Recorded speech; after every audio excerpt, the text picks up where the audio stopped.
Welcome to the Deep Dive. This is where we take your sources, unpack the key insights, and, well, give you a shortcut to being really well informed. Today, we're diving into Brazil, its politics, its economy. It's a fascinating, often contradictory picture right now. Yeah, we've got a great mix of sources for this one. We're looking at interviews with political analysts, academic papers, but also things like Reddit discussions, economic reports, a really rich set. Our mission basically is to explore the nuances of where Brazil is heading. We'll look at Lula's return, how resilient its democratic institutions are, and its complex web of international ties. It really is a compelling story, isn't it? A nation at a crossroads, and you find such strong opinions coming from all directions in these sources. So we'll be looking at how Lula's current presidency is seen, how Brazil's democracy is, well, holding up under all the pressure, and its growing role on the global stage. Okay, let's unpack this. First up, let's talk about the man himself, President Luiz Inácio Lula da Silva. His return to power is pretty extraordinary. He won in 2022, but it was tight, right? A very narrow margin against Bolsonaro. Extremely narrow. And what makes the comeback even more striking is remembering he was actually in prison back in 2018. Convicted on corruption charges, sure, but those were later annulled by the Supreme Court in 2019. They found the judge was biased. Yeah, a political resurrection few saw coming. Definitely. And what's fascinating now is how his current economic agenda is being read, especially compared to his earlier terms.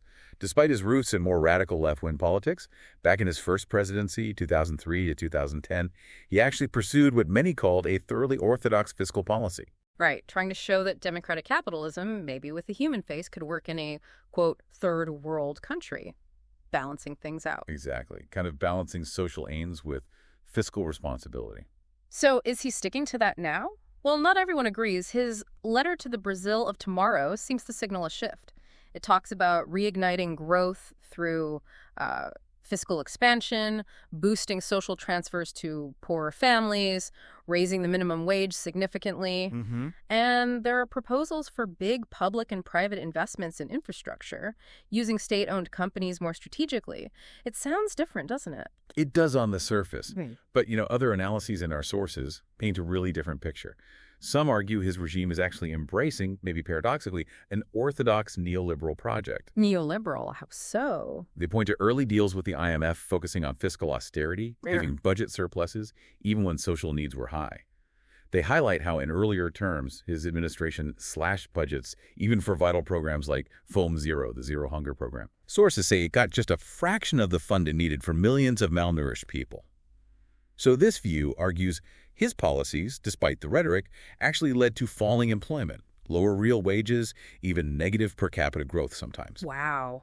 Some sources calling it the worst socioeconomic performance since the dictatorship. That's a strong claim. It is. It really underscores how contested Lula's economic legacy is.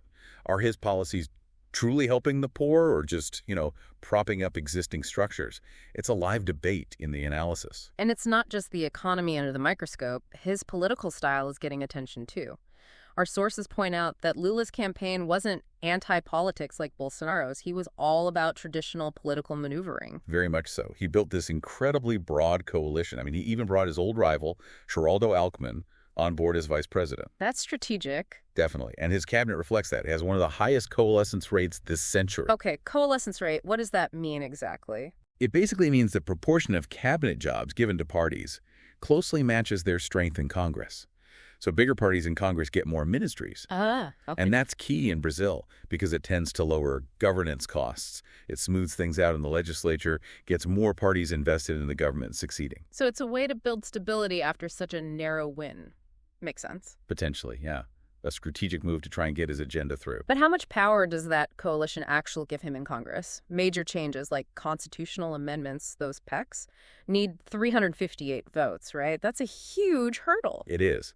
But there's been a crucial procedural change recently. A new measure allows a new fiscal rule to be passed as a supplementary law, an LC. And that needs fewer votes. Way fewer. Only 257. So passing his fiscal plans just got considerably easier. Interesting. And add to that, the 27 Inferior Clause law has cut down the number of parties in the lower house. Less fragmentation can mean, more stable coalitions for whoever's in power. So these procedural shifts, plus Lula's coalition building, could actually pave the way for his policies. It seems designed to. But Despite all these efforts to build a stable government, some observers in our sources take a much darker view. They argue Lula is basically no different from Bolsonaro when it comes to and this is a direct quote, clueless, callous disregard for defending democracy. Wow, that's a stark accusation. Challenges the whole narrative of Lula as the defender of democracy returning. It certainly does. It suggests that, for some critics, even with the coalition building, the fundamental commitment to democratic principles is still in question. Well, speaking of democracy, this brings us to a really fascinating comparison our sources make. Brazil versus the United States in terms of institutional resilience. The argument goes that Brazil, having emerged from military dictatorship relatively recently, back in 1985, might have a stronger sort of collective appreciation for democratic institutions. There's that living memory. Yeah, and the contrast in how the two countries handled recent challenges to democracy is quite striking, according to these sources. Look at Brazil. The judicial actions against former President Bolsonaro were pretty swift, pretty decisive. Like making him ineligible to run for office until 2030. Exactly.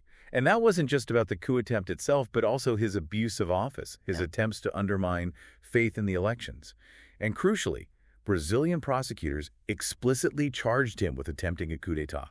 Very direct. Okay, so how does that compare to the U.S. response, say, around January 6th?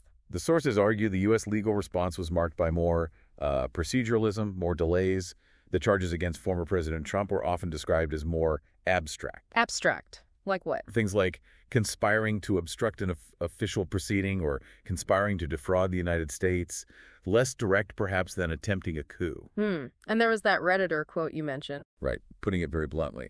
Arguing that America, being comfortable for so long, lacks an immune reaction to this kind of politics, whereas Brazilians, because of their history, appreciate exactly what is at stake.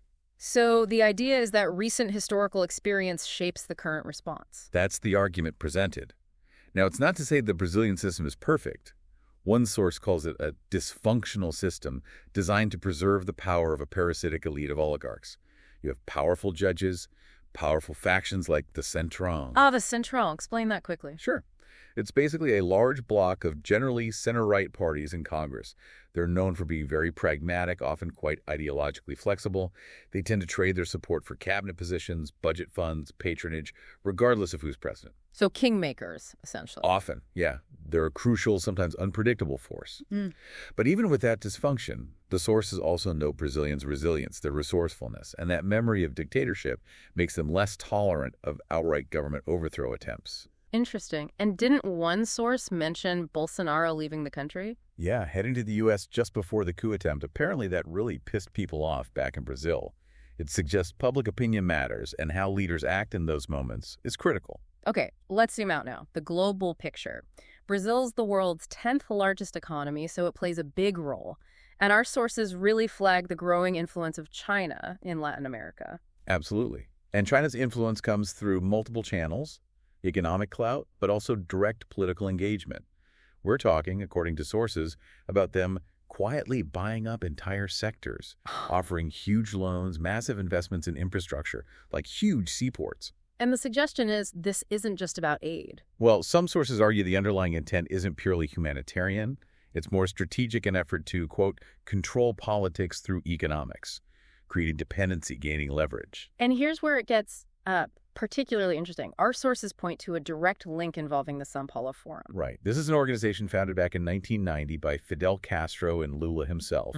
Okay. And leaders of this forum reportedly maintain close relations with China.